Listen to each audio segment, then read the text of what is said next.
Chers amis, comment réussir la formulation alimentaire pour vos porcs? Aujourd'hui, j'aimerais partager avec vous quelques astuces pour vous aider à réussir la formulation alimentaire pour vos porcs.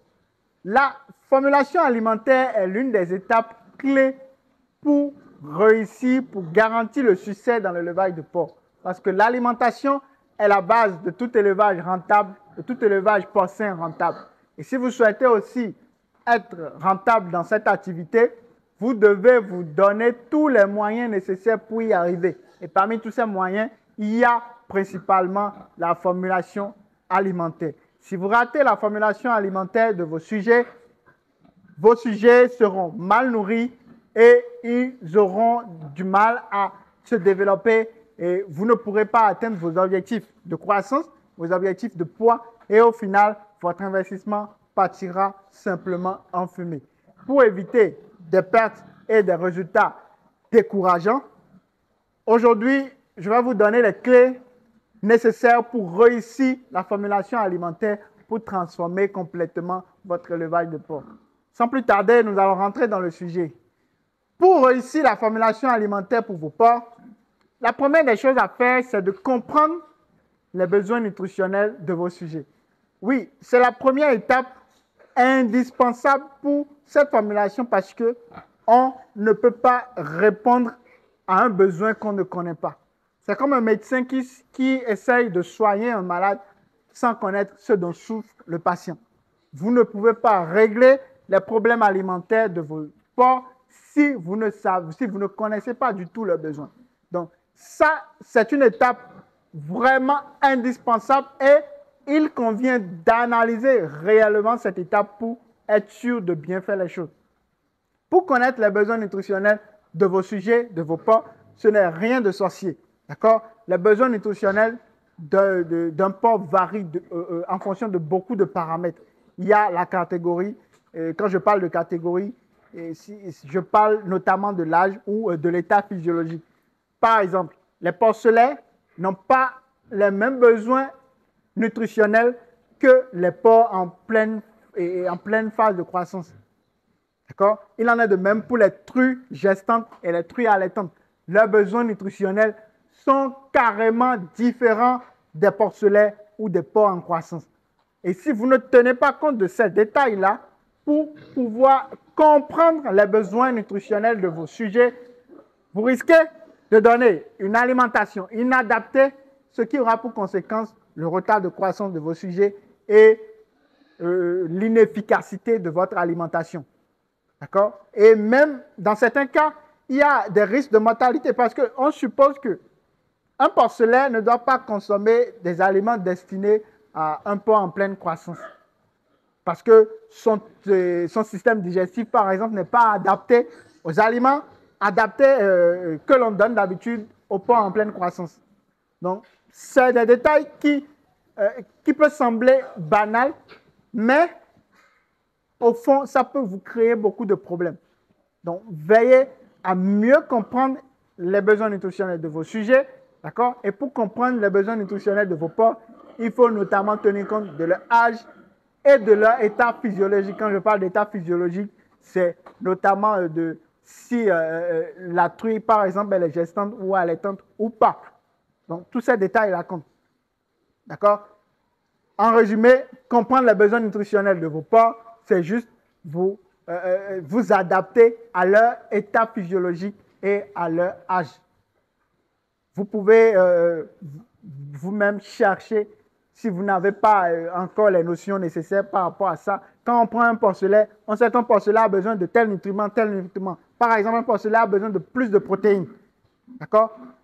Et il a besoin aussi également d'une certaine quantité d'énergie. Donc, il faut jauger tous ces éléments-là avant de composer la formule alimentaire. Et avec ce que je viens de vous dire, vous devez comprendre déjà que la formule alimentaire ne peut pas être la même chose pour tous vos sujets en élevage. D'accord? Donc, vous devez séparer et en fonction des différentes caractéristiques des différents sujets que vous avez, vous allez séparer et faire les différentes formules alimentaires adaptées à chaque catégorie. Ça, c'est le premier point. Le deuxième point, c'est pour réussir la formulation alimentaire pour vos porcs, le deuxième point, c'est de bien choisir les matières premières. Vous savez, quand on parle d'élevage de porcs, d'alimentation des porcs surtout, il y a beaucoup de spéculations qui circulent. Et quand je parle de spéculation, ce sont notamment les croyances, les informations qui circulent par-ci, par-là, chez les éleveurs. Vous pouvez entendre par ici, quelqu'un a dit il faut donner tel aliment aux porcs, ils vont vite grandir. D'autres disent à côté, non, il faut donner tel autre aliment à votre sujet pour qu'ils puissent vite grandir. Les informations sont tellement nombreuses que, en tant que éleveur, si vous ne filtrez pas, vous risquez de vous embrouiller et de faire du n'importe quoi sur votre ferme. Aujourd'hui, je tiens à insister sur un point très, très important sur le choix des matières premières. Ce n'est pas tout ce qu'on vous conseille à donner comme aliment à vos sujets que vous allez utiliser. Non. Le choix des matières premières doit être fait de manière intelligente, de manière raisonnable, d'accord? En tenant compte de plusieurs critères. Et parmi ces critères-là, il y a d'abord la disponibilité. Donc, pour formuler la ration alimentaire pour vos porcs, vous devez tenir compte des aliments disponibles dans votre environnement immédiat. D'accord? Les matières premières dont vous aurez besoin pour constituer la formule alimentaire que vous voulez faire doivent être disponibles. Ce n'est pas, ces aliments-là, ne doivent pas être très, très éloignés de vous. Parce que lorsqu'ils sont très éloignés, vous allez dépenser dans le transport, ce qui va augmenter vos charges d'alimentation et potentiellement réduire le bénéfice, votre marge bénéficiaire que vous aurez à la fin de votre cycle de production. Donc, en plus de la disponibilité, il faut également tenir compte du coût de chaque matière première avant de les choisir. Parce que c'est un élément important. Je vous donne un petit exemple. Par exemple, ici à Gaïfam, nous utilisons la levure de billets thermolysée. D'accord? La levure de billets thermolysée, nous l'utilisons dans presque toutes nos formules alimentaires pour les porcs. D'accord? Et les résultats que nous avons obtenus avec cette levure thermolysée sont vraiment intéressants. Et ce qui nous a d'abord attiré chez la levure de billets thermolysée, avant qu'on ne fouille en profondeur sur ses atouts nutritionnels et ses autres avantages, c'est le coût qui nous a intéressés. D'accord? On s'est rendu compte que cette matière première-là est disponible, d'accord, le premier critère, mais en plus d'être disponible, son prix est très, très abordable. Et lorsqu'on a remarqué que le prix est très abordable, on s'est penché maintenant sur ses atouts et en faisant les recherches, en fouillant, en faisant les expérimentations, on a été agréablement surpris. Donc, le coût est un facteur très important parce que ça va agir directement sur la rentabilité de votre activité.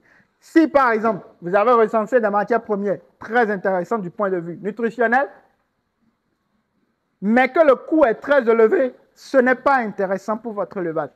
Parce qu'il faut le dire, nous faisons tous ces élevages pour gagner de l'argent, ne serait-ce que pour gagner des revenus supplémentaires, des revenus complémentaires, qui peuvent vous aider à couvrir d'autres charges. Donc, si avec l'élevage, vous n'arrivez toujours pas à gagner de l'argent, c'est que ce n'est pas intéressant. Donc, le coût, je le répète, c'est un détail très, très important. Vous devez tenir compte de cela. D'accord? Ne courez pas avec tous les aliments qu'on vous indique. Faites bien vos études. Analysez chaque matière première disponible dans votre localité, disponible, pas loin de votre ferme, et évaluez le coût, évaluez la composition nutritionnelle pour voir si ces matières premières-là répondent aux besoins de vos sujets. D'accord? Que ce soit les besoins en protéines, les besoins en énergie, les besoins en minéraux, les besoins en vitamines, tous ces trucs-là. Donc, il faut vraiment, vraiment faire une analyse approfondie de ce point-là. D'accord? Donc, le coût, la disponibilité et les performances. Ce sont les trois principaux critères dont vous devez tenir compte pour choisir les matières premières que vous allez intégrer dans votre formule alimentaire. D'accord? Je répète, la disponibilité, les coûts et les performances. Dans les performances, c'est l'aptitude de l'aliment, l'aptitude de la matière première à répondre aux besoins nutritionnels de vos sujets.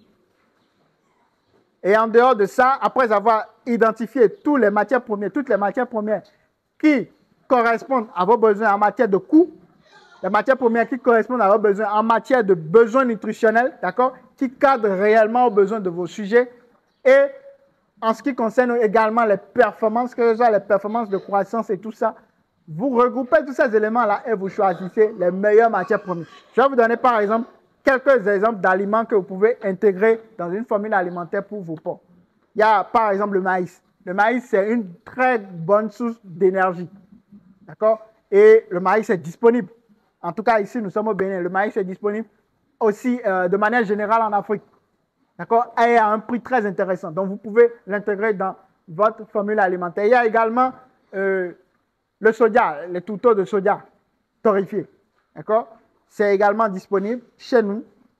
Le prix, c'est un peu intéressant. Et la levure de billet, c'est une matière première d'exception. Je traite la levure de billet de matière première d'exception pour les porcs parce que les résultats qu'on obtient avec cette matière première-là est vraiment... Les résultats sont extraordinaires, franchement. Et vous pouvez déjà constater sur les porcs que nous avons ici.